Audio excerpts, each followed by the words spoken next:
What's up, YouTube? Welcome back to another video on the channel. In today's video, we're going to be going over the best settings for Call of Duty Black Ops Cold War. This is going to be just for consoles, so if you guys do play PC, if you guys want to see some settings on that, I can make a video for that too. Just make sure you guys let me know down in the comments below. But if you guys do play PC and use a controller, I will be going over a ton of controller settings you guys should definitely be changing. If at any point in time you find this video helpful, we would really appreciate a like rating. We'll also be answering any sort of questions you guys may or may not have down in the comments, so feel free to ask there. But on that note, let's go ahead and just jump right into these settings. Now, I do want to say for the button layout, I am doing this playing on a PS5. However, normally when I play, since I play PC controller, what I normally will use is a Battle Beaver controller. You can actually use code DOOM to save on these. They're essentially what they do is they have buttons on the back, kind of like how Scuffs do, but these are much sturdier controllers. They last way longer than Scuffs. A lot of big people use them too, like Mutex, for example, is also with Battle Beaver. And these kind of allow you to jump and shoot at the same time, crouch, slide, whatever you guys got to do, but without moving your fingers off of the analog sticks. So if you guys do use those or do want to invest in one of those, I highly suggest checking them out in the description. For maybe some of you guys that don't want to actually invest in some of those controllers or anything like that, that's totally fine. I do recommend changing these layouts though in here from default, which is what I use because I don't need to, change anything to use those extra buttons on the back of the controller. I do recommend changing this to tactical, kind of compare on the right side of the screen here. What tactical basically does is it switches your analog stick and your circle button. So your crouch, prone, and melee attack get basically switched, and that kind of allows you to slide or crouch with your right analog stick instead of actually clicking the buttons. Or what you can use is you can use something called stick and move. Stick and move, what it does is it actually switches out your melee or crouch. So what this essentially allows you to do is allows you to jump when you push the right analog stick, and then your melee would actually be your X button. So it just switches those two around again, kind of for the same reason as for the first one. It allows you to kind of get a little bit of extra mobility without having to move your fingers off of your analog sticks,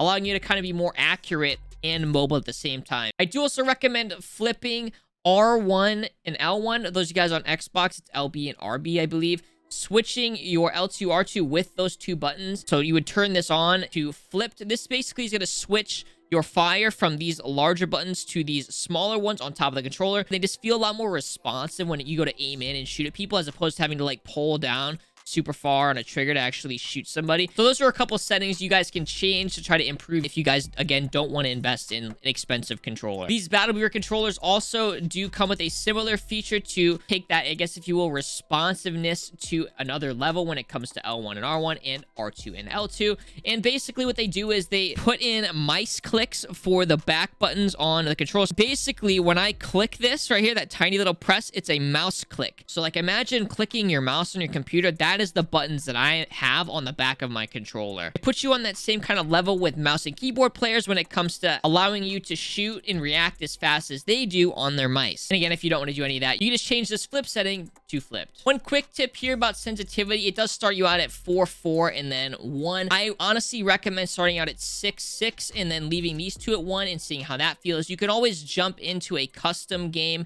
and play against bots to kind of see how the different sensitivities feel for you guys, but 6.6.1 is a good starting point. The next setting I want to talk about is the aim response curve. By default, this aim response curve is set to standard. I personally got put onto dynamic aim response curve last year. Last year was the first COD that we actually saw them implement a sort of response curve for the analog sticks, and I honestly highly suggest changing this from standard. I would rank these, in my opinion, as dynamic being the best one, linear being the second best one, and the standard one being the literal last option you should use. So you 100% should change this option. The difference between linear and dynamic is a little difficult to explain, but long story short, dynamic, in my opinion, allows you to be more accurate with your shots and have a kind of finer kind of control over your aim, as linear feels pretty similar to how your just default sensitivity was. However, it feels a little bit quicker. Those of you guys that play on like low sensitivities and maybe have like a submachine gun like playstyle or a rushing like playstyle, you guys actually might enjoy playing on linear. I think dynamic is the best. I think it allows allows you to be the most consistent and have the most fine control over your actual aim. Definitely hop into a custom game, make a couple of your favorite classes, and flick between either linear or dynamic and see. Controller vibration, this is kind of personal preference, but I turn this off. I just think it's a little unrealistic to try to make very fine-tuned movements when you have a shaking controller in your hand. Like, can you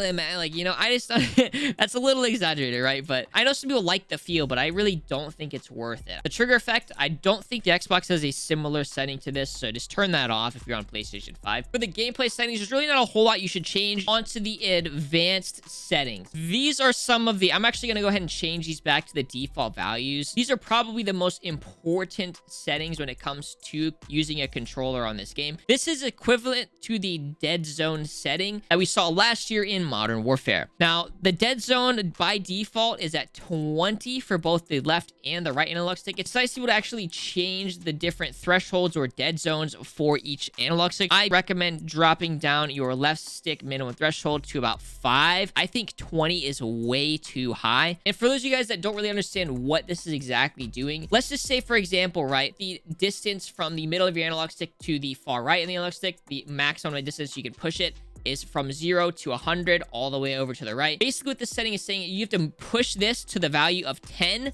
on that scale to actually get your character in game to both either run or look that way if you're changing the left or right analog stick. Setting this to very low can be problematic. Say if you put it to 1, you're going to get a ton of stick drift because your controller's going to be moving for you. But if you put it too high, it's going to make you feel like there's a bunch of input delay and it's just not a good time. You might have to kind of tweak this setting on a kind of controller basis because some controllers are going to unfortunately have a bunch of stick drift, whereas others will not have as much. Personally, use 5 for the minimum on each. If you're getting a bunch of stick drift at 5, I would honestly just crank it up to about 10. I wouldn't put it at 20. This definitely needs to come down from 20, which is the default setting. So we've kind of explained the minimum input threshold. Now I'm going to talk about the maximum input threshold. That basically is the distance from that same center of the analog stick all the way to the right. That 0 to 100 scale that I kind of mentioned, I like to crank it down a little bit on the right analog stick. It just makes you feel like you're a lot more snappy and you're able to kind of switch between targets more quickly because you don't have to push your analog stick as far to kind of get to that,